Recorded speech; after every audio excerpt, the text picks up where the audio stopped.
Welcome to Stories Cafe, where I'm your host for today's captivating mystery. We're joining the brilliant Belgian detective Hercule Poirot in The Price of Silence. This tale will draw you into the esteemed halls of St. Catherine's Hospital, where beneath its polished facade of medical excellence lurks a tangled web of deception, cover-ups, and murder. Before we start, I'd love to hear where in the world you're tuning in from. Share in the comments. Now settle in with your favorite drink, perhaps a cup of hot chocolate, as Poirot might savor, and prepare to engage your own little gray cells. The Price of Silence, Chapter 1. An Unexpected Invitation. It was a crisp October morning when the letter arrived.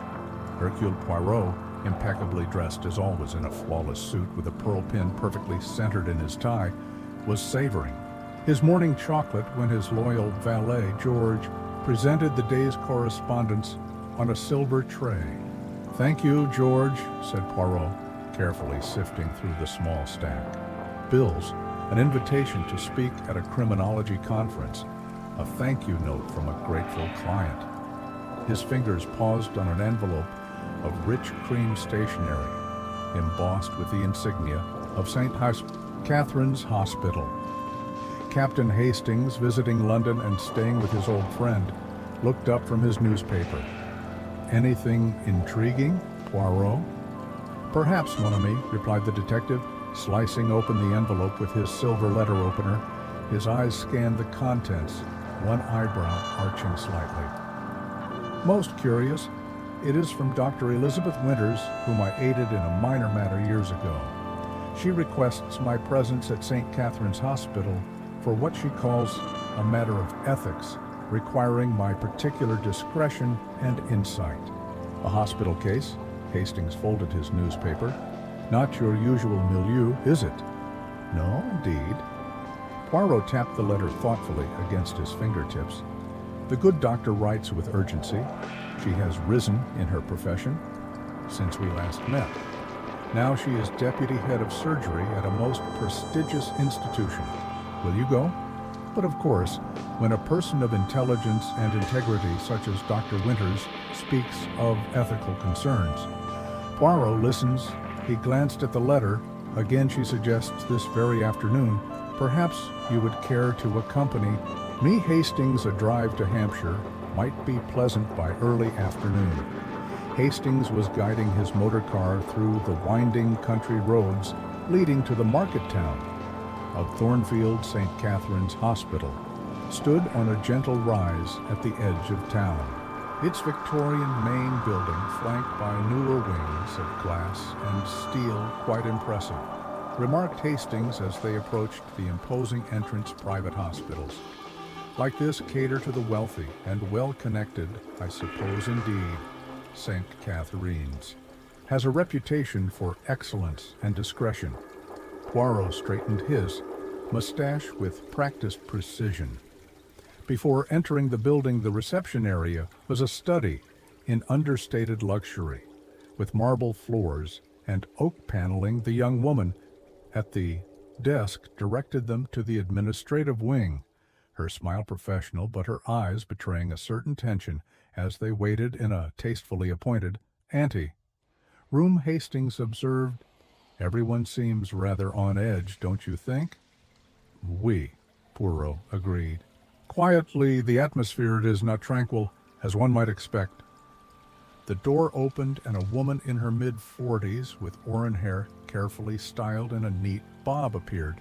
Her white coat was immaculate, her bearing confident, but her face showed signs of strain. "Miss Poirot," she said, extending her hand, "thank you for coming so promptly." "And Captain Hastings, is it not?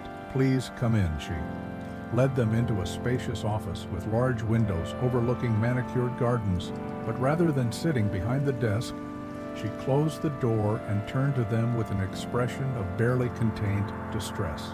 "I find myself in a most difficult position, Miss Poirot.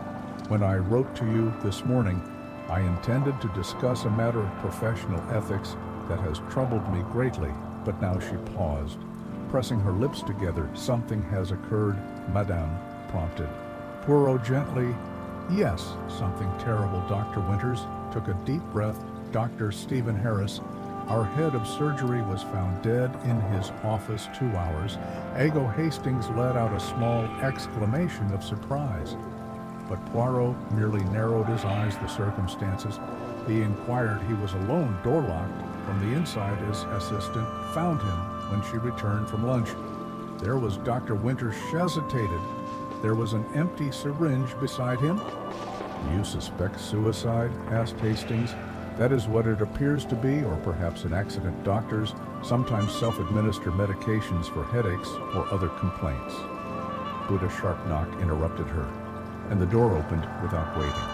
For a response, a tall, silver-haired man with an authoritative presence entered, his expression darkening at the sight of visitors. "Elizabeth, there you are. The board is assembling for an emergency meeting." His eyes assessed Poirot and Hastings. "Wasn't aware you had appointments scheduled. Dr. Montgomery, allow me to introduce Hercule Poirot and Captain Hastings. They are consultants I invited to discuss a hospital matter." "This is hardly the time for outside consultants," Dr. Montgomery said dismissively. "We have a situation that requires our immediate attention and absolute discretion. It is precisely because of the situation that I asked Miss Poirot to come." Dr. Winters replied, a note of steel entering her voice. "He is a detective of internationals." "Repute and a detective." Dr. Montgomery's face flushed. "This is outrageous. Stephen's death was clearly a tragic accident, possibly self-inflicted. There is no need for it. Perhaps it would be best if we discuss this privately." "Dr. Montgomery," Dr. Winters interrupted firmly, "would you gentlemen excuse us for a moment?" As Poole and Hastings stepped into the corridor, the heated murmur of argument followed them. Hastings was about to comment when Poirot suddenly stiffened, his attention caught by a figure at the far end of the hallway. A man in the blue uniform of the maintenance staff was watching them intently. When he noticed Poirot's gaze, he quickly averted his eyes and slipped through a service door. "Most curious," Poirot murmured. "That man, he wears the uniform of maintenance staff. But his hands, Hastings, did you observe his hands? They are not the hands of one who works with cleaning chemicals. And the way he looked at our good Dr. Winters, that was the look of recognition. Monamy and perhaps a fire." Chapter 2. The little gray cells begin to work. Following their encounter with Dr. Montgomery, Poirot and Hastings were granted reluctant permission to investigate the circumstances surrounding Dr. Harris's death. The hospital director made it abundantly clear that he considered their presence an unnecessary complication to what he repeatedly termed an unfortunate accident. "I cannot see why Elizabeth thought this required outside intervention," Dr. Montgomery said as he escorted them toward the surgicals. "Wingate Stephen did indeed take his own life. Dragging the matter into the public eye serves no one, and yet the truth, it must be served, must it not?" Poirot replied mildly. "If there is nothing to discover, then your reputation remains unblemished. If there is something more, would you not prefer to know it before others?" To Dr. Montgomery's tightened jaw suggested he found this logic difficult to refute. The first interview was with Dr. Vivian Taylor, an ambitious surgeon whose precisely tailored clothes beneath her white coat spoke of both wealth and attention to detail. She sat rigidly. Across from them, in the small conference room that had been grudgingly provided, Dr. Harris was brilliant but impossible. She stated without preamble. Half the staff dreaded working with him, and the other half tolerated him only because of what they could learn. She glanced at her watch. "I'm scheduled for surgery in 40 minutes, so please be direct with your questions. You are being considered for his position, so understand?" Poirot inquired. Something flickered in Dr. Taylor's eyes. The board meets next week to confirm my appointment as head of surgery. It was decided months ago. This changes nothing. Were you and Dr. Harris on good terms? We were colleagues, professional. He respected my skills, which from him was the highest compliment possible. She adjusted her sleeve. If you're implying I had anything to do with his death, you're wasting both our time. The next to be interviewed was Dr. Robert Palmer, a nervous young man who had served as Harris's protégé, unlike Taylor's cool demeanor. Palmer fidgeted constantly, his fingers tapping against his knee. He wasn't himself these past few weeks. Palmer confided Dr. Harris was always demanding, but lately he seemed distracted. Concerned about something, he shook his head. I asked him about it once. He simply said that old mistakes sometimes refuse to stay buried. A curious phrase, Rowe commented. Did he elaborate? Number? And I didn't press you. Didn't press Dr. Harris unless you wanted your career redirected to a small clinic.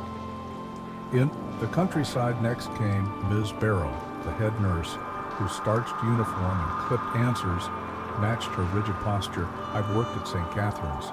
For 23 years, she informed them. Dr. Harris was difficult but consistent. I respected that you discovered the body, I believe. Hastings inquired. Number? That was his secretary, Miss Collins. I was called afterward to confirm death, though it was quite obvious. Her tone suggested this had been an unnecessary formality. The syringe contained traces of potassium chloride in the correct dose. It's used for certain cardiac conditions in excess. It stops the heart almost instantly. Would Dr. Harris have had reason to self-administer such a substance? Asked Poirot. None whatsoever. He had no cardiac issues. Her lips thinned. If you're asking whether he killed himself, I couldn't say. He was arrogant, not depressed, but brilliant men often have complicated inner lives. With these initial interviews complete, Poirot requested to see Dr. Harris's office. The room was spacious and meticulously organized, with medical journals arranged by publication date and patient files in perfect alphabetical order. Observe Hastings, Poirot murmured as he circled the large oak desk. Here was a man of precision and order, not unlike myself. Hastings smiled faintly, though perhaps without your charming modesty, old friend. Poirot's careful examination revealed several points of interest. A calendar with a cryptic entry reading only J.P. Reconciliation. A torn photograph in the desk drawer showing a young woman whose face seemed vaguely familiar to Poirot, though he could not immediately place it, and most curiously the realization that the office, though appearing immaculate, showed subtle signs of recent cleaning. This wood has been polished within the past day, Poirot observed, running a finger along the bookshelf, and yet not a single fingerprint on the telephone. Most strange for an office in daily use. Is it not their final interview of the day was with Miss Collins, Dr. Harris's secretary, a pale young woman still visibly shaken by her discovery of the body. He had no appointments that afternoon. She explained he told me to take an extended lunch, which was unusual when I returned and found him. She twisted her handkerchief. The door was locked. From the inside, I had to call maintenance to open it. The maintenance staff, they came quickly, asked Poirot. Yes. The new janitor, Mr. Peterson, I think he opened it within minutes. This, Mr. Peterson, is he? The gentleman of perhaps 35, with hands too refined for his occupation. Miss Collins looked surprised. Why, yes, he started only in a month ago. How did you know about his hands? Later, reviewing the hospital's employee records with Dr. Winters's reluctant assistance, they discovered something peculiar. The cleaning log, Poirot noted, it shows no scheduled maintenance for Dr. Harris's office yesterday. Perhaps it was an oversight in the record-keeping, suggested Dr. Winters, though her expression suggested she didn't believe. As they left the hospital that evening, the autumn air had turned chilly. Hastings turned up his collar against the wind. What do you make of it all, Poirot? Suicide seems the obvious answer, yet I sense you're not convinced the obvious answers they frequently mislead. Monami, consider, a man of precise habits, dies in a manner that, while appearing straightforward, contains several contradictions. His office is cleaned.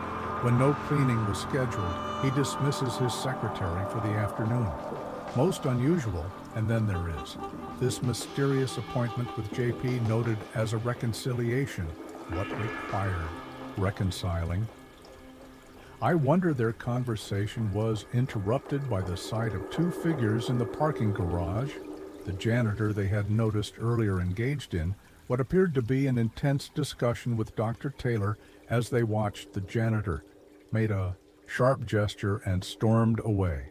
Dr. Taylor remained motionless for a moment before noticing their approach. "Messiah Poirot," she said with a forced smile, "I hope your investigations have been illuminating." "Most instructive, madam. I could not help but observe your conversation just now." The gentleman seemed quite agitated. "Just a disgruntled employee," she explained, closing her medical bag with a snap. "Nothing to concern yourself with, Mr. Poirot." As they walked away, Hastings whispered, "Do you believe her?" Poe's expression darkened. "What troubles me, Hastings, is not what the good doctor said, but what I glimpsed in her medical bag when she hastily closed it, a hospital access card with the fameux name James Peterson, the very same initials as in our victim's calendar." Chapter 3, Shadows of the Past. The following morning brought persistent autumn rain that drummed steadily against the windows of their modest hotel room.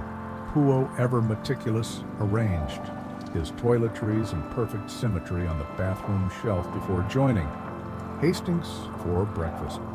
"I have been reflecting," mon ami Poirot said, as he precisely buttered a piece of toast, "on the most effective approach to our investigation.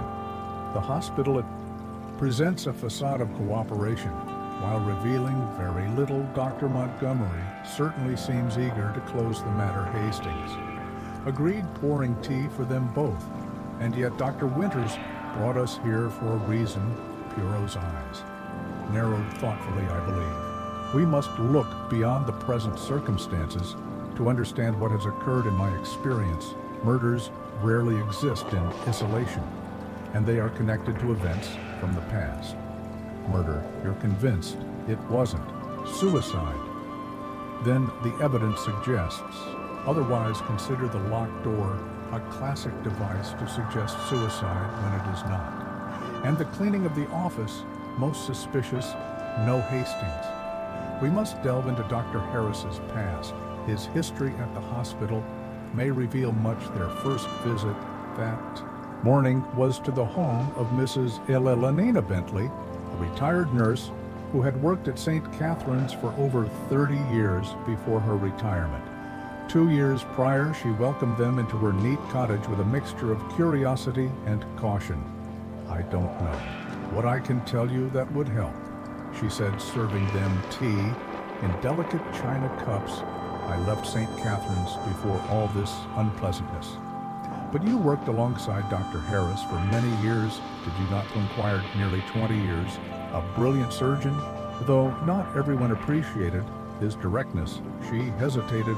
"Hospital politics can be quite vicious. You know, doctors competing for funding, for recognition, for positions. Was Dr. Harris often involved in such conflicts?" Mrs. Bentley's hands trembled slightly as she set down her cup. "There were incidents. Stephen Harris wasn't one to compromise, especially when he believed he was right, which was always." She smiled faintly. "But he was also protective of the hospital's reputation, perhaps too protective." "In what way?" Madame Poirot leaned forward slightly. The retired nurse glanced toward the window, as if measuring her words. "There was a case.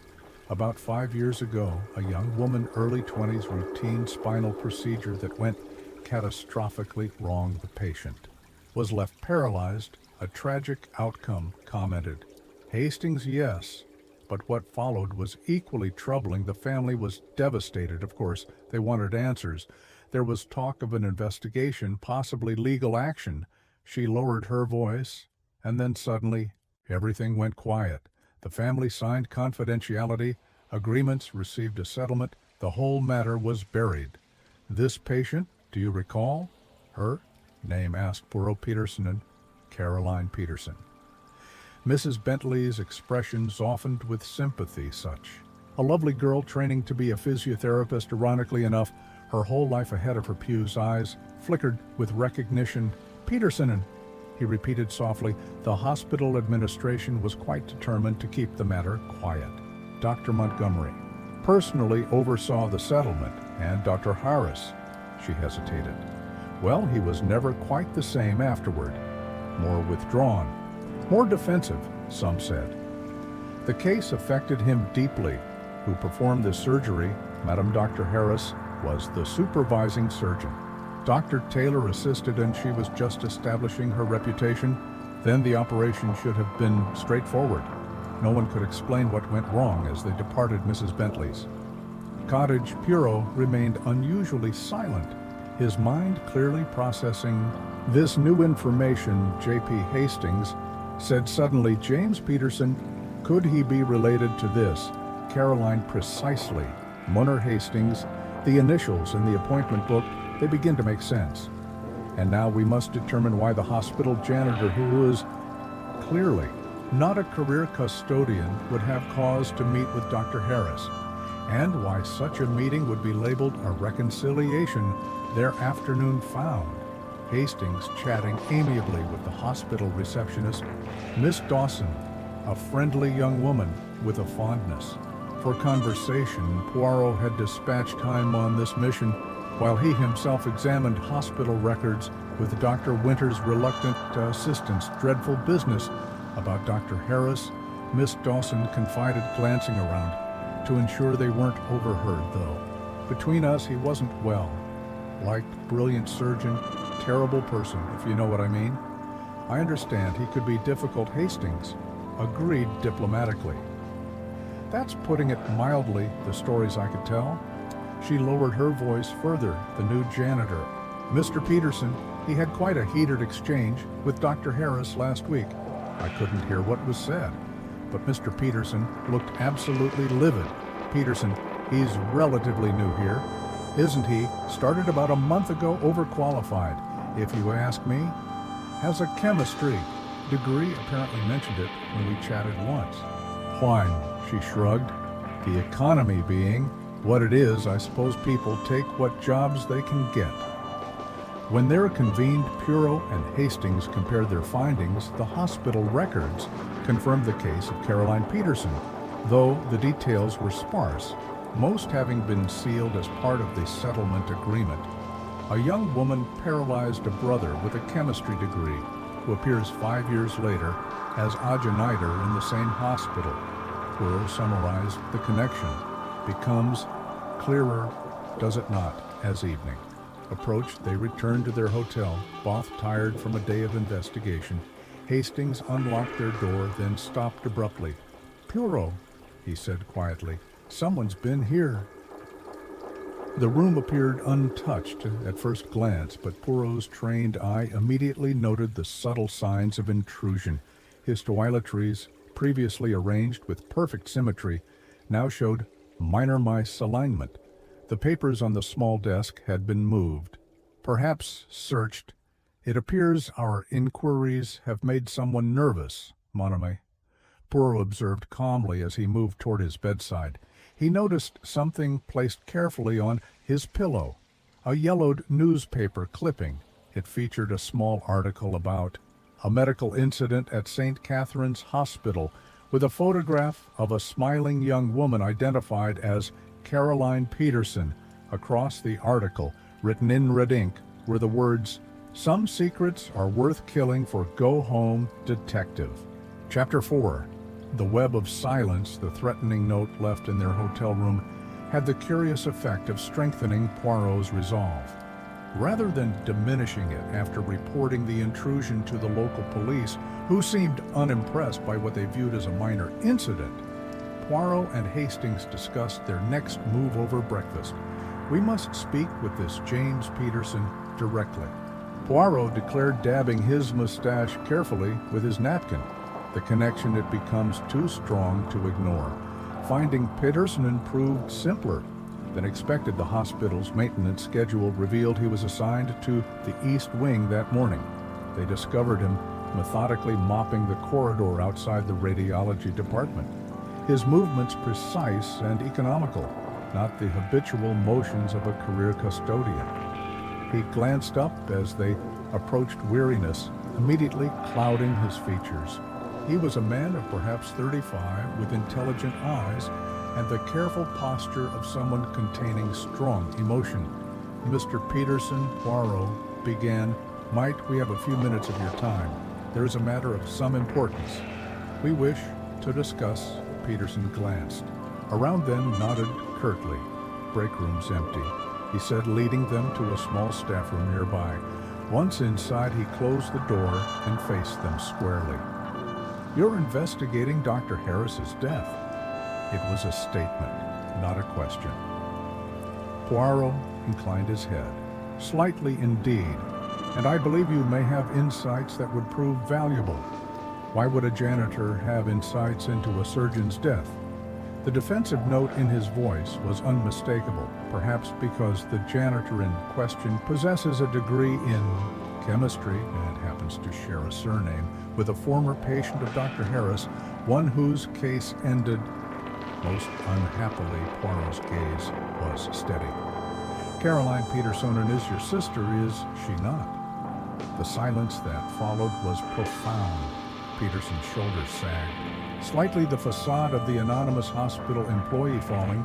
"Away 5 years," he said finally, his voice tight.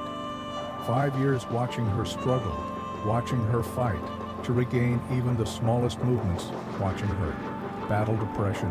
When she realized her career, her independence, all of it was gone. His hands clenched into fists. "Do you know what it's like to watch someone you love suffer?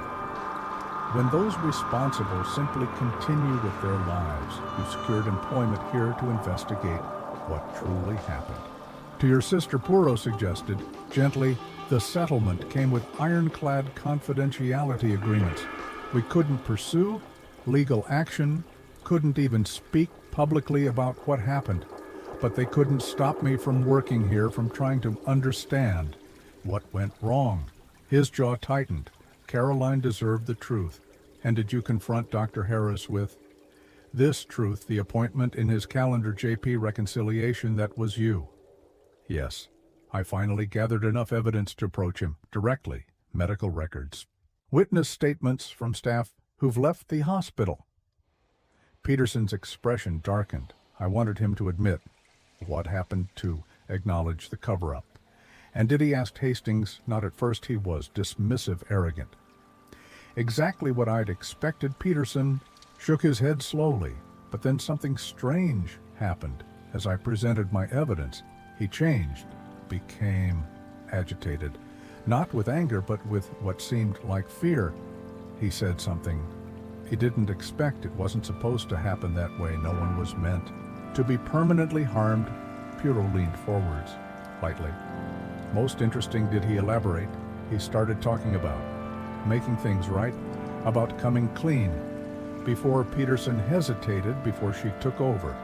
He wouldn't say who she was, but he said she would. Never allow the truth to come out. Now, not when she's so close, and when you left him, he was alive. I swear it. Peterson's eyes flashed with sudden concern. "I'm not a murderer. Miss Supro, I wanted justice for Caroline, not revenge. I wanted the truth public, not buried." With Harris, Paul studied him carefully. "What time did this meeting conclude?" "Around 3:30. I had to resume my duties. The head of maintenance is already suspicious about my breaks after leaving Peterson and Poirot." And Hastings made their way to the hospital archives, where Hastings had arranged tour view. The records of Caroline Peterson's surgery. "Do you believe him?" Hastings asked quietly as they walked. "His account has the ring of truth." Poirot replied, "And it aligns with the evidence, but there remains the question of who she might be. This person Dr. Harris feared, would suppress the truth. The records department was presided over by a helpful but meticulous clerk who provided them. With the available files, most of the details of Caroline's case had indeed been sealed, but the surgical logs remained accessible. "Look here," Poirot Hastings said, indicating a page in the surgical record. Dr. Taylor was more than just assisting in the procedure. She seems to have performed a significant portion of it, and note, who processed much of the paperwork surrounding the settlement. Poirot pointed to a series of signatures. Dr. Taylor's name appears frequently, unusual for someone who was merely assisting in the surgery. As they continued examining the documents, the pieces began to form a troubling pattern. Dr. Taylor had been deeply involved in both the surgery and its aftermath, yet her name had been minimized in the official accounts later. That afternoon, as they walked through the hospital grounds discussing their findings, Hastings suddenly stopped. "Poirot, I believe we're being watched." Poirot carefully adjusted his position to glance in the direction Hastings indicated through the reflection. In a window, he observed a car parked across the street. Inside sat a figure observing them through the hospital gates. "Let Hercule approach." But indirectly, Poirot murmured. They began walking toward the entrance as if departing the grounds. As they neared the gates, the car's engine suddenly roared to life. The vehicle pulled away from the curb with unexpected speed, but not before Hastings caught a glimpse of its details. "Hospital parking permit," he reported on the windshield. Couldn't see the driver. Clearly, Poirot's response was interrupted by the ringing of his mobile phone. The screen displayed Dr. Winters' name. "Dr. Winters. How may I, Poirot? Come quickly." Her voice was shushed, urgent. "I found something in Harris's personal files about Caroline Peterson's case. I think I know who." Her words ended in a sudden gasp, followed by the sound of breaking glass and a heavy thud. The call disconnected abruptly, leaving only silence. Chapter: "I've a second crime."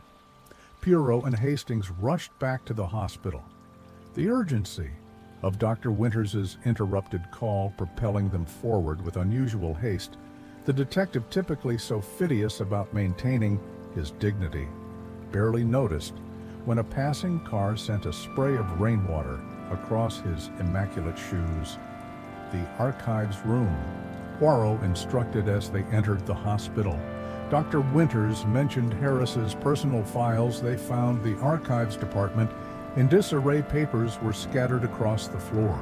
A fallen chair lay on its side, and beside an open filing cabinet, Dr. Elizabeth Winters lay motionless, a thin trickle of blood staining her temple.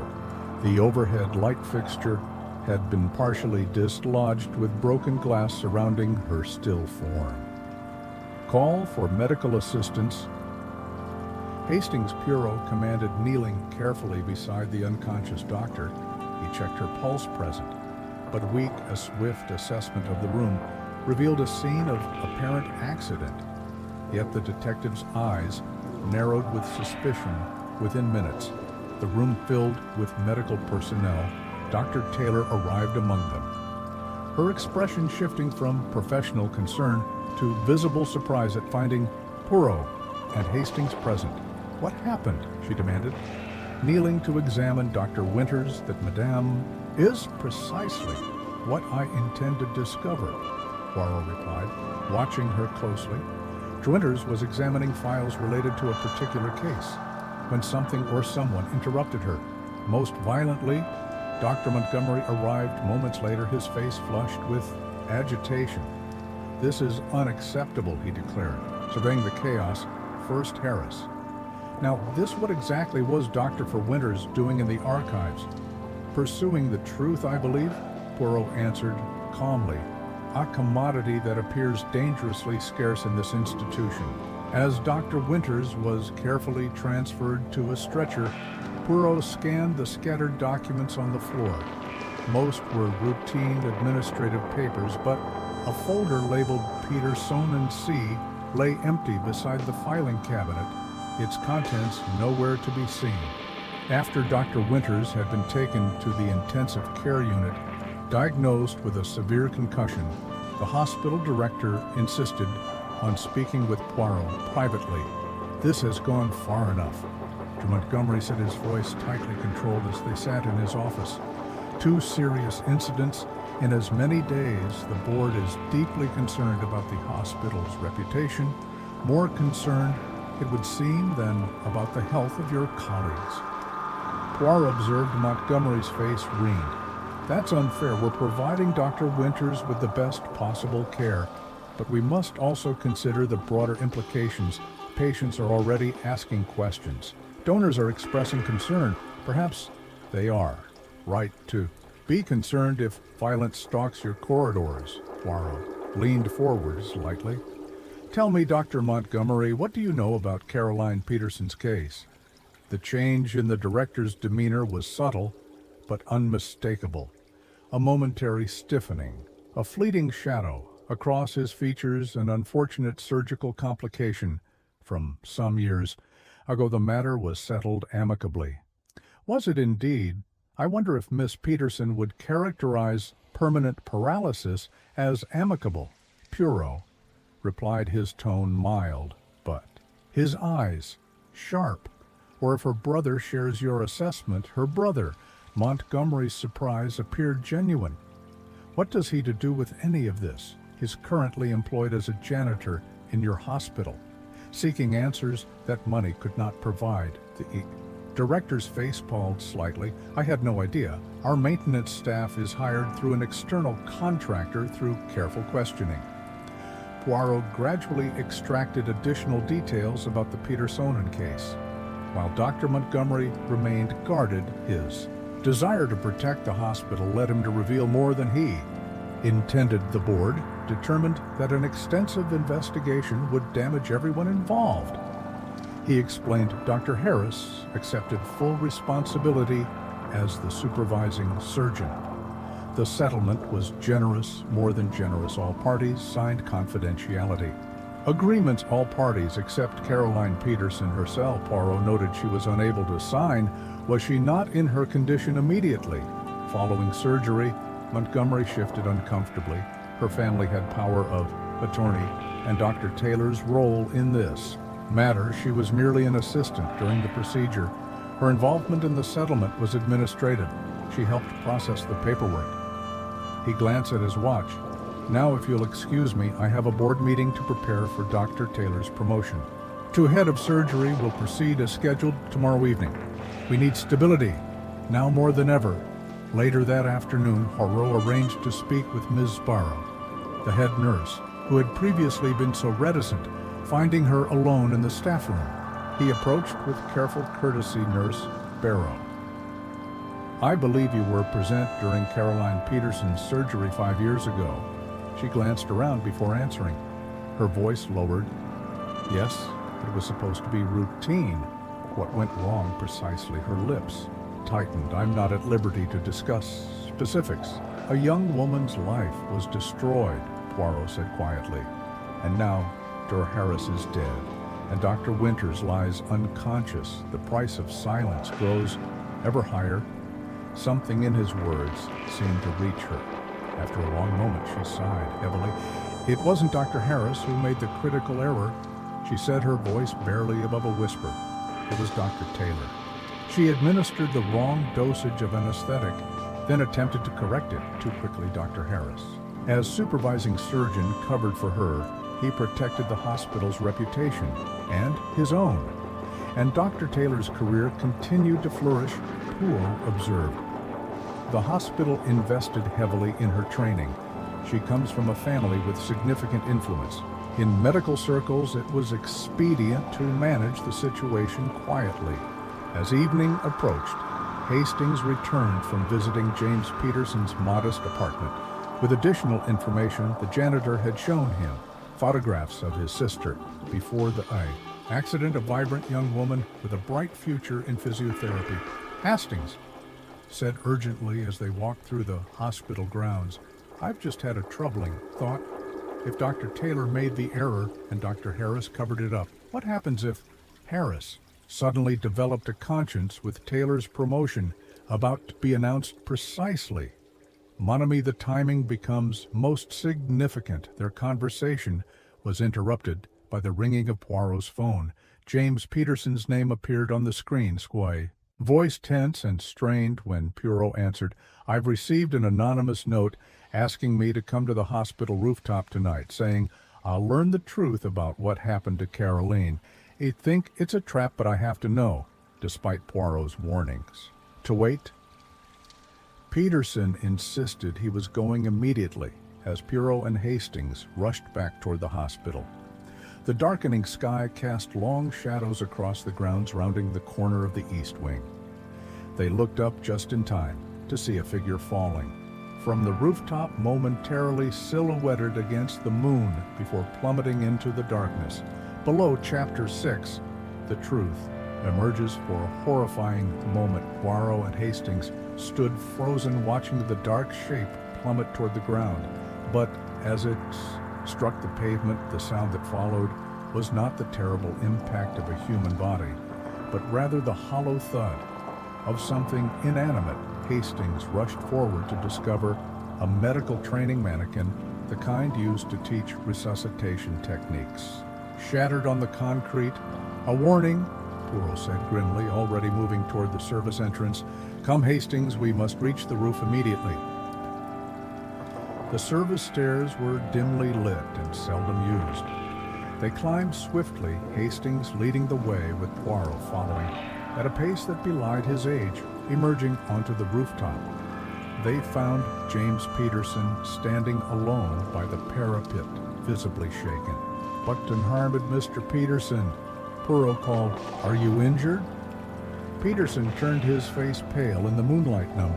"I came up here and found no one, just the dummy propped against the edge with a note pinned to it. Next time, it will be you." He passed a crumpled paper to Poirot. Then someone pushed it over the edge. I couldn't see who they were gone before I could turn around. Hastings surveyed the rooftop. "There's the service door we came through and the main access door on the other side. They could have escaped through either, or they may still be watching." Poirot observed quietly, his eyes scanning the shadows. "Let us continue this conversation." Elsewhere, Miami, they retreated to the security of Poirot's hotel room, where Peterson recounted his experience in full. The note had been specific, claiming to have evidence about Caroline's surgery that would change everything, and had directed him to come alone. A trap, quite clearly. Poirot confirmed someone wished to frighten you away, or worse. But Watterson asked, "Who benefits from keeping Caroline's case buried now? Dr. Harris is already dead." "That, monsieur, is the central question." Poirot paced the room with careful, measured steps. "We must approach this methodically. Dr. Harris concealed the truth about your sister's surgery. Now he is dead. Dr. Winters discovers something in his personal files and is attacked. You pursue answers and receive threats. It must be." Dr. Taylor Hastings suggested, according to Nurse Barrow, she was the one who made the critical error. Perhaps Poirot stroked his mustache thoughtfully. "But there are aspects that remain unclear. We must apply pressure where it will be most effective." The following morning, Poirot requested a meeting with Dr. Montgomery. Director received them in his office, the strain of recent events evident in the shadows beneath his eyes and the tension in his posture. "I have been reflecting on our conversation regarding the Peterson case," Poirot began, "and I find myself troubled by certain inconsistencies. In the hospital's official account, I've told you all I can about that matter," Montgomery replied stiffly. "I wonder," said Poirot, leaning forward slightly, "what the board would make of the fact that Dr. Taylor, not Dr. Harris, was responsible for Miss Peterson's condition, or that this information was deliberately concealed during the settlement negotiations." The color drained from Montgomery's face. That's not. Nurse Barrow has confirmed it, monsieur. And I suspect Dr. Winters discovered documentation in Dr. Harris's personal files that would verify this account of documentation that has now mysteriously disappeared. The director stared at Poirot for a long moment before his shoulders sagged in defeat. It was a complicated situation. Dr. Taylor showed extraordinary promise. Her family has connections to our major donors. The hospital's future literally depended on their continued support, so a young woman's life was sacrificed for financial expedience. Poirot observed it wasn't like that. Montgomery protested weakly. Caroline received the best possible care after the incident.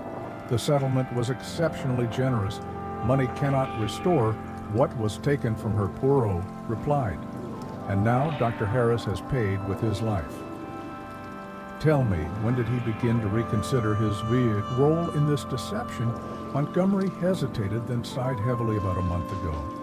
He became troubled, said he couldn't continue with the charade. Especially with Vivian's promotion approaching, he threatened to come forward with the full story. And how did Dr. Taylor respond to this threat? She was furious, said he would destroy everything they built. Montgomery rubbed his temples. The board knew about Taylor's mistake, but we all agreed the cover-up was necessary. At the time, Harris was well compensated for accepting responsibility. It was a business decision. As they left Montgomery's office, Hastings voiced what they were both thinking. If Harris was planning to confess before Taylor's promotion ceremony, that gives her a powerful motive for murder. In the early afternoon, Poirot received word that Dr. Winters had regained consciousness. They found her pale, but alert, a bandage encircling her head. Her eyes widened at the sight of Poirot. "You must be careful," she whispered. "I found Harris's personal diary. He documented everything. His suspicions that Taylor deliberately sabotaged the surgery to silence a former classmate who could expose her past academic misconduct." Caroline Peterson was a former classmate of Dr. Taylor. Poirot asked sharply. "Yes." Harris wrote that he really recently discovered the connection. Caroline had apparently threatened to expose something from their university days. Something that would have destroyed Taylor's career before it began, and Thedieri gone, someone took it. "When I was attacked," she closed her eyes briefly, gathering strength. Harris was planning to reveal everything at Taylor's promotion ceremony. He said it was the only way to make amends that evening. Poirot sat in contemplative silence in their hotel room, arranging and rearranging the facts in his mind. Hastings knew better than to interrupt when his friend was absorbed in thought. Finally, Poirot looked up, his eyes bright with the satisfaction of a puzzle nearly solved. The board meeting to confirm. "Dr. Taylor's promotion is tomorrow evening, is it not?" "Yes." "Confirmed." "Hastings, do you intend to present your findings?" "Then it would be appropriate, would it not? But first, there is one piece of evidence we must locate." Poirot reached for the evening newspaper that Hastings had brought up from the lobby.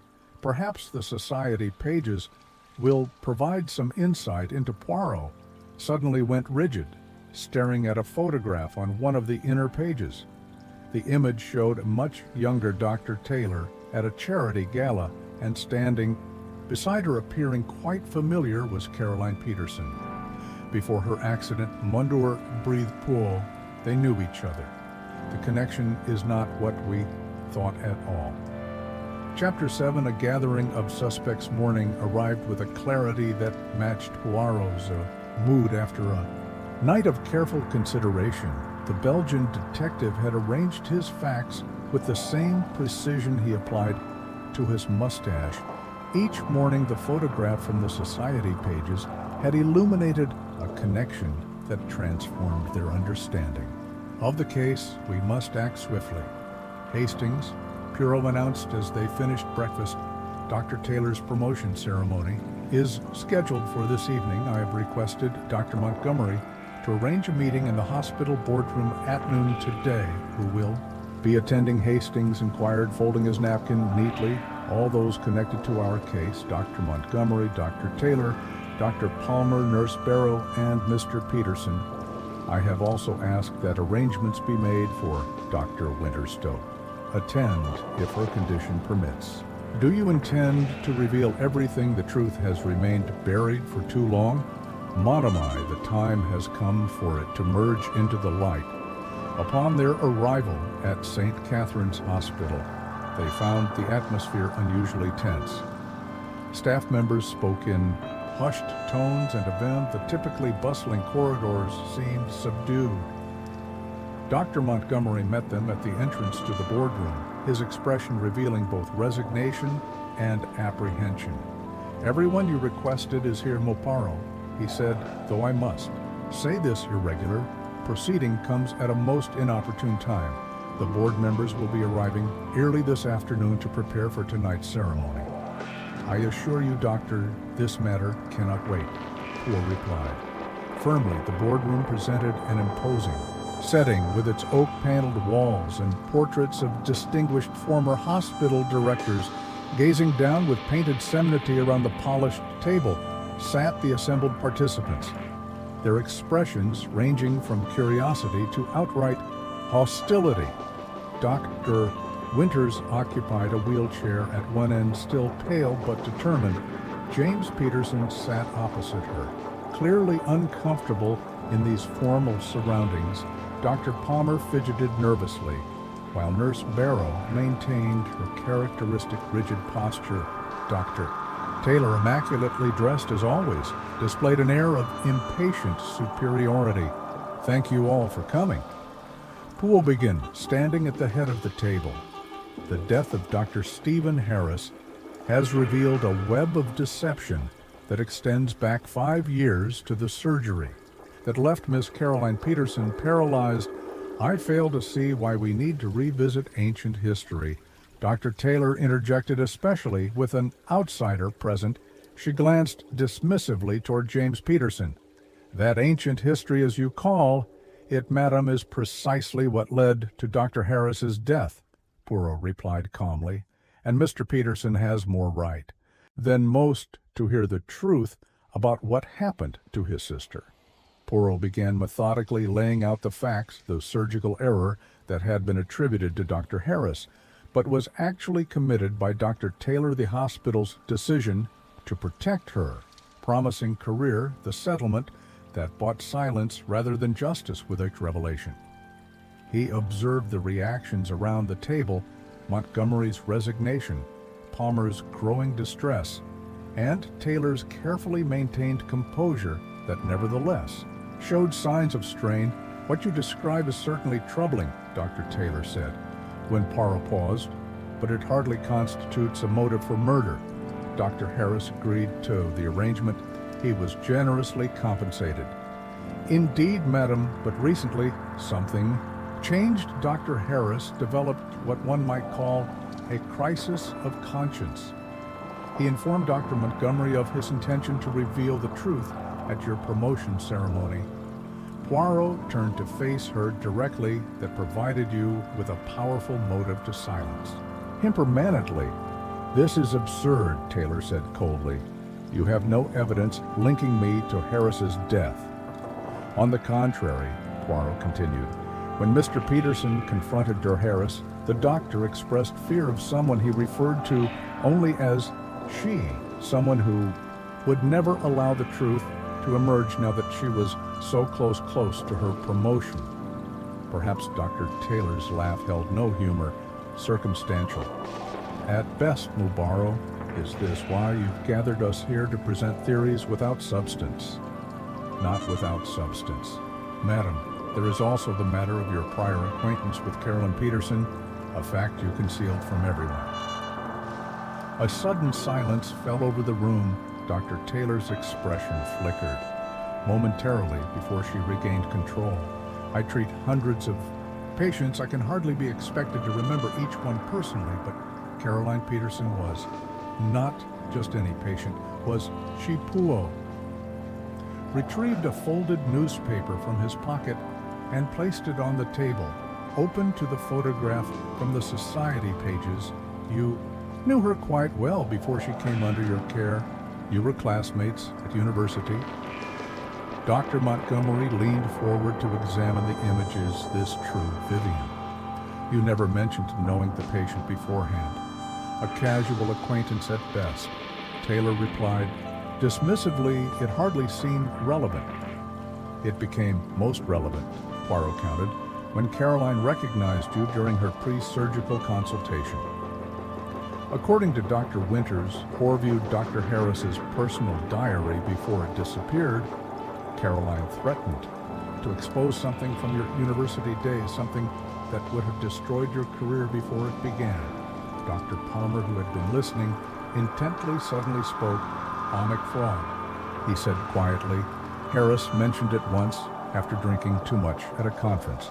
He said he had discovered that Taylor had cheated her way through medical school, plagiarized research, falsified results. She had proof, but agreed to keep quiet as part of their arrangement. You pathetic little man, Taylor hissed. You know nothing. Harris discovered the connection between you and Caroline only recently. Poirot continued. He realized that the surgical error may not have been an error at all, but a deliberate attempt to silence someone who could expose your fraudulent past. Caroline's paralysis affected her speech as well. Did it not a convenient outcome for someone wishing to silence her? The implications of this statement hung heavily in the air. James, Peterson's face had gone pale with shock and rage. You're suggesting she deliberately harmed my sister? He asked hoarsely. The evidence points in that direction, Poirot replied gravely. Dara Taylor rose to her feet, her composure finally cracking. This is slander. I won't sit here and listen to these outrageous accusations. Harris kept records.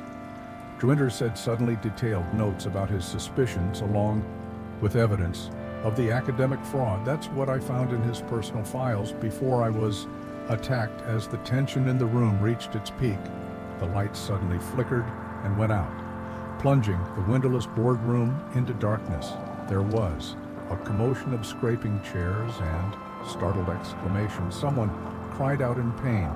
Emergency lights activated seconds later, casting an eerie glow across the room. Dr. Taylor was gone, and on the table lay an empty syringe. Chapter 8, The Price of Silence. No one touch anything, Poirot commanded as the emergency lights cast their pale glow across the boardroom. Hastings, secure the door. Dr. Montgomery, please alert security that Dr. Taylor must be found immediately. The syringe on the table was examined with care. Dr. Palmer leaned forward, his medical training overcoming his nervousness. Potassium chloride, he said grimly, the same substance that killed Harris. James Peterson had half risen from his chair. Where would she go? The hospital is huge. She has not departed. Of that I am certain, Poole replied, an unusual urgency in his voice. Consider her psychology a woman of precise planning and meticulous control. She does not flee without purpose. The archives. Dr. Winters said, suddenly, if Harris kept evidence about her academic fraud, she would need to destroy any remaining documentation. Within moments, hospital security had been mobilized with particular attention to the archives department. Poirot, however, seemed distracted by a different thought. Dr. Montgomery inquired, when documents are removed from the official archives, is there a record of their removal? Of course, everything is logged digitally. Then, even if the physical documents are destroyed, evidence of their existence remains. Nests, path understanding. Dawned on Montgomery's face the digital archives terminal in the basement records room. That's where she would go to erase those logs. Poe, Hastings, and Peterson, and descended to the basement level with 2 security guards. The records room was locked, but showed signs of recent entry. The electronic keypad beside the door had been partially disassembled, its wires exposed. She has bypassed the security. Poirot observed most ingenious. One of the guards forced the door inside. At a computer terminal sat Dr. Taylor. She turned calmly at their entrance, her composure fully restored. Beside the keyboard lay a half-empty cup of water and an open pill container. You're too late, Miss Poirot, she said, her voice oddly distant. The records are gone, all of them, and in approximately 4 minutes, I will be beyond your questions as well. Dr. Taylor has taken something. Hastings exclaimed a carefully calculated dose. She confirmed enough to ensure I won't face the humiliation of arrest and trial. I've spent my entire life building my reputation. I won't live to see it destroyed. Even as Peterson rushed to call for medical assistance, Poirot approached her with measured steps. You killed Dr. Harris when he threatened to expose your past and your deliberate harm of Caroline Peterson. Harris was a hypocrite, Taylor replied, a slight slur becoming noticeable in her speech. He happily accepted the accolades and financial benefits of our arrangement for years. Only when retirement approached did his conscience suddenly trouble him. Andrew Winters, you attacked her when she discovered Harris's notes, a regrettable necessity. I only intended to render her unconscious. Taylor's breathing had become labored, yet she maintained her clinical detachments.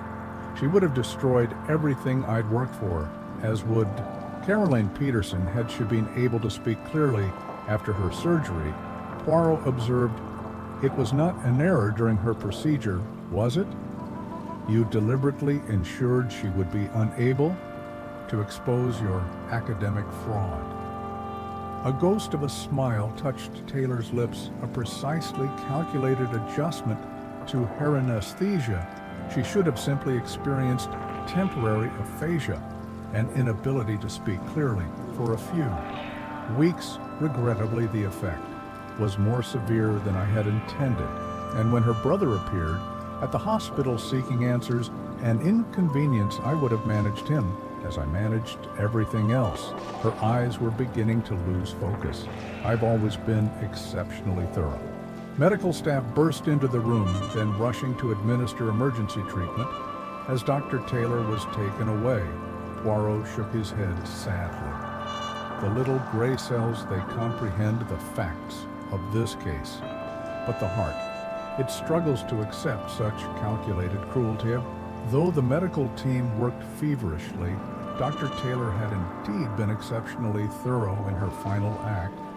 She survived long enough to provide a full confession, meticulously detailing how she had administered a fatal dose of potassium chloride to Dr. Harris when he threatened to expose her past crimes at her promotion ceremony. She described hiding in his office until they were alone, then staging his death to appear as suicide. The hospital board, facing the full scandal they had tried so desperately to avoid, agreed to a comprehensive review of all cases involving Dr. Taylor and established a substantial fund for patients who might have been affected by her actions, beginning with a new settlement for Caroline Peterson that acknowledged the hospital's culpability in concealing the truth 2 months later, as winter gave way to the first tentative signs of spring. 2 letters arrived at Poirot's London apartment. The detective was preparing for his departure to Belgium the following day, a new case having captured his interest. The first letter bore James Peterson's handwriting. He wrote of his sister's improved circumstances. The new settlement had provided for specialized care and promising new treatments. Caroline's speech therapy was showing remarkable results, and while she would never walk again, her spirits had risen considerably. Now that justice had finally been served, the second letter came from Dr. Elizabeth Winters, who had recovered fully and been appointed interim head of surgery at St. Catherine's. Her message was brief but touched. Puripli, some secrets destroy us from within, Misi Po. Thank you for showing us that the price of silence is ultimately far higher than the price of truth. Poirot placed both letters in his desk drawer with a satisfied smile. The case had been complex, the motives tangled, but in the end the truth had prevailed, as it always must when the little gray cells were properly employed. Exactment, he murmured to himself, adjusting his bow. Tie in the mirror with characteristic precision the little gray cells. They never failed. Later that evening, as he and Hastings shared a final dinner before his departure, Poirot reflected on the peculiar psychology that had driven Dr. Taylor to such extremes. She built her entire life upon deception. Hastings, each lie required another to maintain it, until the structure became so precarious that she would resort to murder to prevent its collapse. The most dangerous criminals are often those with the most to lose, Hastings observed indeed. And in the end, what remains? A brilliant career destroyed, lives shattered, and a reputation in ruins. Poirot shook his head. The price of silence, my friend, is ultimately paid by everyone. Through the restaurant window, the first stars of evening appeared in the darkening sky, bearing silent witness to the eternal struggle between truth and deception, justice and expediency that formed the landscape of Poirot's world. Tomorrow would bring new mysteries, new challenges for the little gray cells. But for tonight, the detective could reflect with satisfaction on a case concluded and justice, however belatedly served. Thanks for joining us for The Price of Silence. Did you suspect Dr. Taylor was behind Dr. Harris's murder and Caroline's deliberate harm? Before Poirot revealed the full extent of her calculated crime, let me know your thoughts in the comments. If you enjoyed this adventure with Hercule Poirot, don't forget to hit subscribe for more mysteries featuring your favorite detectives. Until next time, remember Poirot's wisdom. The truth, however deeply buried, will always find its way to the surface when approached with order and method.